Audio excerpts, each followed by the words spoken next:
Good morning children, I hope you are well. जैसा कि आपको पता है कि ठंड बहुत है, तो आप सबको अपना ख्याल रखना है, बीमार नहीं पड़ना है, कोशिश करनी है कि आप ठीक रहें ताकि जब स्कूल ओपन हो फिर से तो आप आ पाएँ और सीख पाएँ।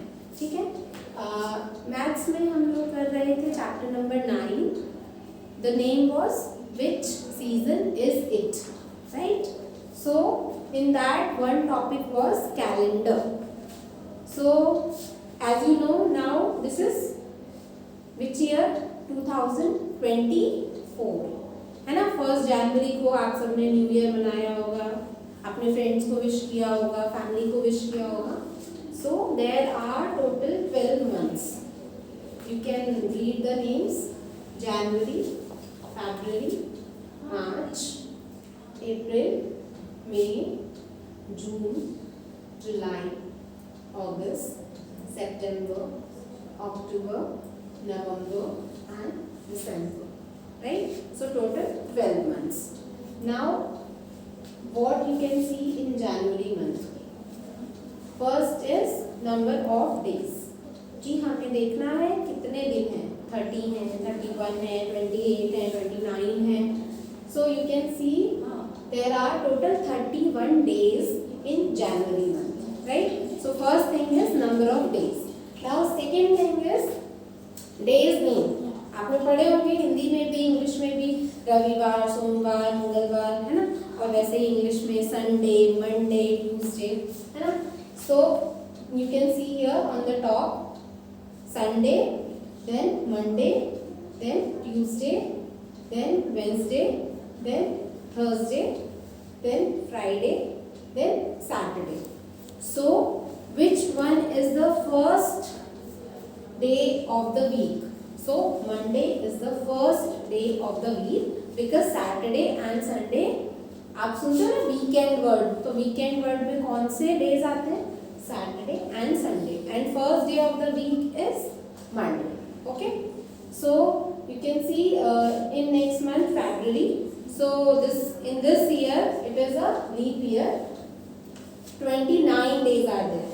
अगर आप अपने कैलेंडर में देखेंगे तो आपको दिखेगा फरवरी मंथ में 29 डेज हैं, क्योंकि ये एक लीप ईयर है। लीप ईयर मीन्स जिस ईयर में फरवरी मंथ में 29 डेज होते हैं वो लीप ईयर होता है।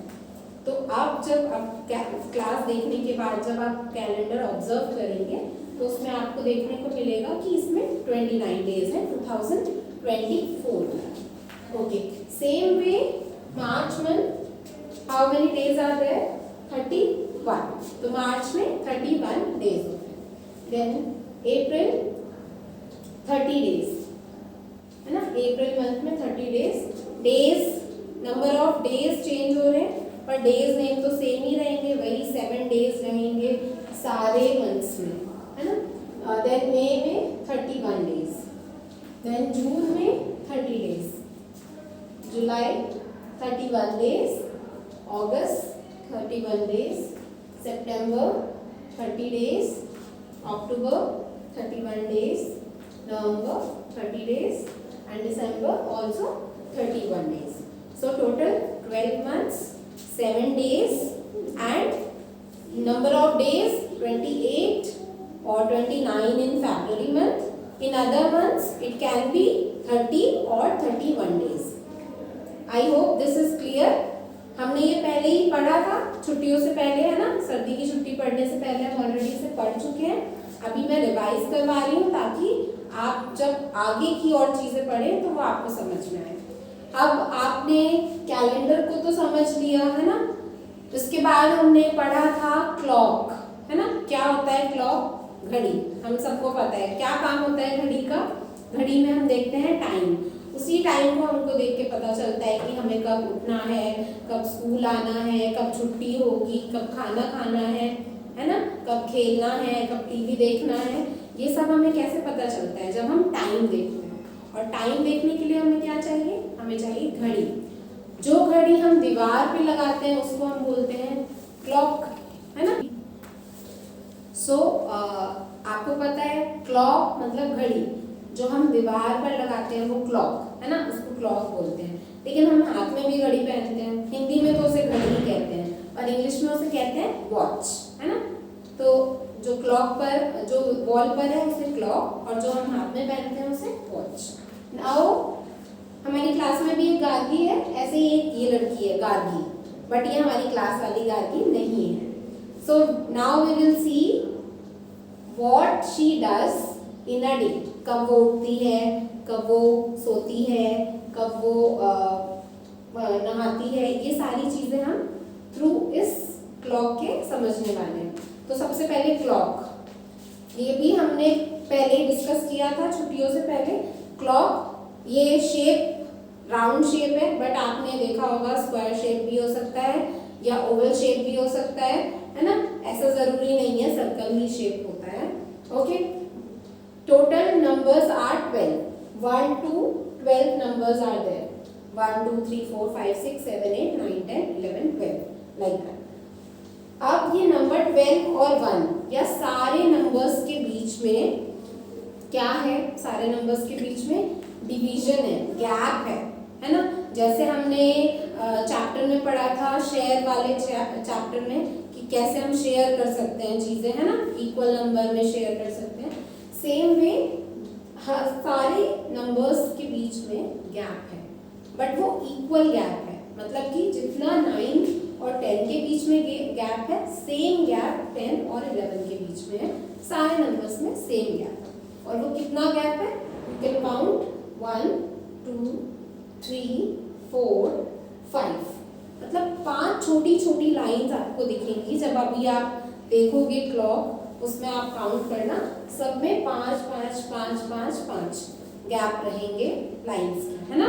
तो आप जब देखोगे क्लॉक तो और अच्छे से आपको समझ में आएगा। अब ये ऐसे खाली तो दिखता नहीं है क्लॉक, है ना, जैसे हमारा फेस है और हमारे हैंड्स है, वैसे ही जो क्लॉक होता है उसका फेस तो ये है जो आपको दिख रहा है, पर उसके हैंड्स भी होते हैं, जिसको हम बोलते हैं minute hand and hour hand and second hand. But अभी हम यहाँ पर 2 ही हैंड्स के बारे में पढ़ने वाले हैं। जो सेकेंड हैंड वाला जो कॉन्सेप्ट है वो थोड़ा सा मुश्किल है, इसलिए वो हम बाद में सीखेंगे, पहले आपको ये समझना है। तो हैंड हमें कैसे बनाने हैं, उंगलियां नहीं बनानी है, सिर्फ सीधी लाइन बनानी है, ठीक है। ये आपको दिख रही है लाइन ब्लू वाली, इसमें मैंने एरो भी बना दिया। अब आपको ये दिख रहा है कौन से नंबर को कौन से नंबर पर है, ये 12 पर है ना, और ये बड़ी दिख रही है। अब मैं एक और बनाने वाली हूँ जो कि थोड़ी छोटी है, ठीक है। ये देखो आप, ये थोड़ी छोटी है, ये तो पूरा 12 के पास तक जा रही है ये वाली हैंड, लेकिन ये थोड़ा सा दूर है। तो अब हम इसमें जो हमारा लॉन्ग वाला जो हैंड है, लंबा वाला, उसको हम बोलते हैं, इस वाले हैंड को हम बोलते हैं minute hand.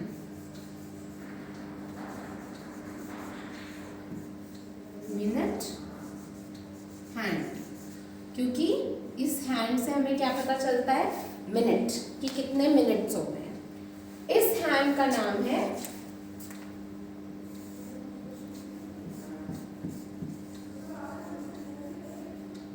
Hard hand. Okay, तो ये जो लंबी वाली बड़ी वाली है ये है मिनट हैंड, एंड ये जो छोटी वाली है वो है आवर हैंड, ठीक है। Now back to Gargi's day. Let us see what Gargi does in a day. Write down the time for each picture. So सबसे पहले हम पढ़ने वाले हैं ओ क्लॉक टाइम, है ना। ओ क्लॉक टाइम मीन्स जिसमें मिनट हैंड जो है वो always you will see minute hand will be on the number 12, है ना। आपको अभी मैं दिखाऊंगी, सारे ही पिक्चर्स में मिनट हैंड जो है वो 12 नंबर पर होगा, और जो जो छोटी वाली सुई है, मतलब कि हमारी घंटे वाली hour hand, that will be on different numbers, ठीक है। First is goes to sleep. O clock already it is written. Now see which one, number 9. It is showing number 9. Our hand is showing number 9. So means 9 o'clock. Means बड़ी वाली सुई 12 पर, छोटी वाली सुई 9 पर. तो ओ क्लॉक टाइम जब हम देखेंगे तो हमेशा बड़ी वाली सुई 12 पर होगी. नेक्स्ट है वेकअप. Wakes up. कितने बजे मॉर्निंग में उठती है? 6 o'clock. 6 is hour hand and on 12 it is minute hand. Again 6 o'clock. तो छोटी वाली सुई 6 पर, बड़ी वाली सुई 12 पर. Same way ड्रॉस water 7 o'clock. सो छोटी वाली सुई 7 पर, बड़ी वाली सुई 12 पर. Next plays with friends. Evening 4 o'clock. शाम को 4 बजे. तो यहाँ पर क्या आएगा? 4 o'clock. क्योंकि यहाँ पर छोटी सुई कहाँ पर है? 4 पर. नेक्स्ट है goes to school 8 o'clock. क्योंकि छोटी वाली सुई कहाँ है? 8 पर. तो 8 o'clock. Next takes lunch. दोपहर का खाना. लंच मतलब दोपहर का खाना. तो कितने बजे है? 2 बजे. 2 o'clock. Next comes back home. कितने बजे वापस आती है? 1 बजे आती है, फिर आने के बाद 2 बजे खाना खाती है. तो 1 पे है छोटी वाली सुई, इसलिए 1 o'clock. Now studies 10 o'clock. So here 10 because small hand is at number 10. So 10 o'clock. Now related to this you have to do the same homework in this page. Look at the position. Look at the position of the short hand and long hand and observe at what time Gargi does these activities in a day. So ये जो आपने ऊपर देखा उसी में से answer ढूंढकर आपको ये क्वेश्चन रीड करके ऊपर से आंसर ढूंढकर लिखना है. फिर उसके बाद आपको नेक्स्ट पेज में जाना है. ठीक है. नेक्स्ट पेज में इसी तरह का एक काम दिया हुआ है जिसमें हमें ओ क्लॉक टाइमिंग के हैंड्स बनाने हैं. तो आपको वो काम भी बुक में कंप्लीट करना है. Okay. Thank you. Have a good day.